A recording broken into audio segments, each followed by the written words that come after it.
ಚರ್ಚೆ ಆಯ್ತು, ತಾವು ರಾಜೀನಾಮೆ ಕೊಡೋಕೆ ಮುಂದಾಗಿದ್ದೀರಿ. ನೋಡ್ರಿ, ದಯವಿಟ್ಟು ಕ್ಷಮಿಸಬೇಕು. ನಿಮಗೆ ಸತ್ಯಕ್ಕೆ ದೂರವಾದ ಅದನ್ನ ಹಾಕಬೇಡಿ.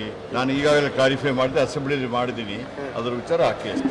ಯಾಕೆ ಈ ತರ ಸುದ್ದಿ ಹುಟ್ಟು? ನೀವು ಮಾಡ್ತಾ ಇರೋದು ಸುದ್ದಿ, ನಾನು ಮಾಡ್ತಾ ಇರೋದಾ? ನೋಡಿ, ನಿಮಗೆ ಸುದ್ದಿ ಇಲ್ಲ, ನೀವು ಸುದ್ದಿ ಮಾಡ್ತಾ ಇದ್ದೀರಾ, ಅದಕ್ಕೆ ನನ್ನ ಕೇಳ್ತಿರಲ್ಲ. ನೋಡ್ರಿ, ನಾನು ಪ್ರತಿಯೊಂದಕ್ಕೂ ಉತ್ತರ ಕೊಡಬೇಕಾಗಿಲ್ಲ. ಹಸ್ತಕ್ಷೇಪ ಆಗಿ ನಾನು ಹೇಳಿದಿನ, ಈಗಾಗಲೇ ಹೇಳಿದ್ದೀನಿ, ಹಸ್ತಕ್ಷೇಪ ಆಗಲಿಲ್ಲ, ಯಾರು ನನ್ನ ಇದಾಕಿ ಮಾಡಲಿಲ್ಲ ಅಂತ. ಸುಮ್ಮನೆ ನಿಮಗೆ ಏನಾಗಿದೆ ಅಂತ ಬಿಟ್ಟು ನಿಮಗೆ ಅಲ್ಲ, ನಾನು ಕೇಳಿದ್ವಿ ಎಲ್ಲಿ ಇದೆಯಾ ನಿಮ್ಮ ಹತ್ರ?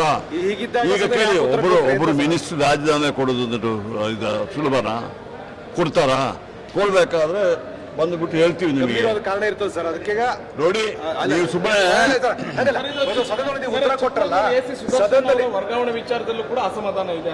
ನೋಡಿ, AC ಗಳು ಬರೋದು, DC ಗಳು ಬರೋದು, SP ಗಳು ಬರೋದು, ಅವ್ರಿಗೆ ವರ್ಗಾವಣೆ ಆಗೋದು ಮಾಮೂಲು ಆಗ್ತಾನೆ. ಅದಕ್ಕೆಲ್ಲ ನಾನೊಬ್ಬ ಮಿನಿಸ್ಟರ್ ಆಗ್ಬಿಟ್ಟು ನಮ್ಮ ಇಲಾಖೆಯಲ್ಲಿ ಎಷ್ಟು ಜನ ಬರ್ತಾರೆ, ಎಷ್ಟು ಜನ ಹೋಗ್ತಾರೆ. ರಾಜ್ಯ ನೀವು ನೋಡಿ, ನಿಮಗೆ ಸುದ್ದಿ ಇಲ್ಲ ಇವತ್ತು, ಯಾವುದು ಸುದ್ದಿ ಇಲ್ವಾ? ಈ KJ ಜಾರ್ಜ್ ಹೆಸರು ಯಾರದಿದ್ದರೆ ನಿಮಗೆ ನಿದ್ರೆ ಬರೋದಿಲ್ಲ ಅಷ್ಟೇ. ಅದೇ ಆಗಿದೆ, ಇನ್ನೇನಂತೆ. ಸುದರ್ಶನ್ ವಿಚಾರ ಏನಾಯ್ತು ಸರ್? ಈಗ ಅವರು 22ನೇ ತಾರೀಕು ವರ್ಗಾವಣೆ ಆಯ್ತು, ಆದ್ರೂ ಕೂಡ ಅಲ್ಲೇ ಇರಬೇಕು ಅಂತ ಪಟ್ಟಿ. ನಾನು ಯಾವ ಅಧಿಕಾರಿ ವಿಚಾರದಲ್ಲಿ ಪಟ್ಟಿ ಹಿಡಿಯುವುದಿಲ್ಲ. ಬಿಟ್ಟು ಅದು ಅಧಿಕಾರಿಗಳನ್ನ ವರ್ಗಾವಣೆ ಮಾಡೋದು ಯಾರಿಗೆ ಅಧಿಕಾರ ಇರ್ತದೆ ಅವ್ರು ಮಾಡ್ತಾರೆ. ನನ್ನ ಇಲಾಖೆಯಲ್ಲಿ ಬಂದುಬಿಟ್ರೆ ಮಾತ್ರ ನನಗೆ ಬರ್ತದೆ. ಅದು DPR ಅವರು ಮಾಡ್ತಾರೆ, ಅದು ಮಾಡ್ತಾರೆ.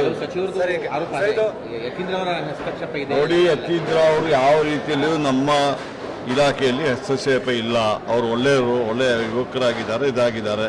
ಸುಮ್ಮನೆ ಒಬ್ಬ ಅಂಥವ್ರಿಗೆ ಯಾಕೆ ಕಟ್ಟಸದಲ್ಲಿ ಪ್ರಯತ್ನ ಪಂಕಜ್ ಕುಮಾರ್ ಪಾಂಡೆ ವಿಚಾರದಲ್ಲೂ ಕೂಡ ತಾವು ಬೇಸರ ಆಗಿದ್ದೀರಿ ಅಂತ ನೋಟಿಸ್ ನೋಡಿ. ನೀವು ನನ್ನ ಬಾಯಿಗೆ ಹೇಳ್ಬಿಟ್ಟು ಇದು ಮಾಡ್ಲಿಕ್ಕೆ ನೋಡಿ, ನಾನು ನೀವೆಲ್ಲ ಪತ್ರಿಕಾ ರಂಗಕ್ಕೆ ಬರೋ ಮೊದಲು ನಾನು 89ನೇ ಇಸ್ವಿಯಲ್ಲಿ ಮಿನಿಸ್ಟರ್ ಆಗಿದ್ದವನು.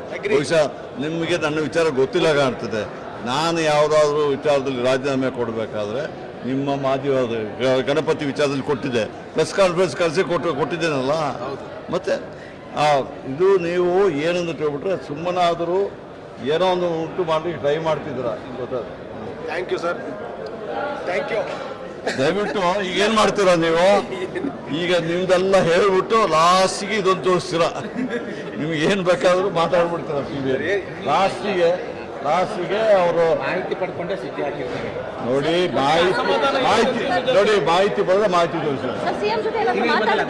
ಅಲ್ಲಲ್ಲ, ನನಗೆ ಕೇಳಿ, ನೀವು ಎಲ್ಲಿಯಾದ್ರೂ ನಾನು ರಾಜೀನಾಮೆ ಕೊಟ್ಟು ಮಾಹಿತಿ ಇದೆ, ದಯವಿಟ್ಟು ತೋರಿಸಿ. ಏನು ಮಾತಾಡೋದು ಮಾತಾಡ್ತಾ ಇರ್ತೀನಲ್ಲ, CM ಒಟ್ಟಿಗೆ ಮಾತಾಡಿ ನಿಮ್ಮ ಪಬ್ಲಿಕ್ ಕೇಳಬೇಕಾ? Thank you sir, thank you.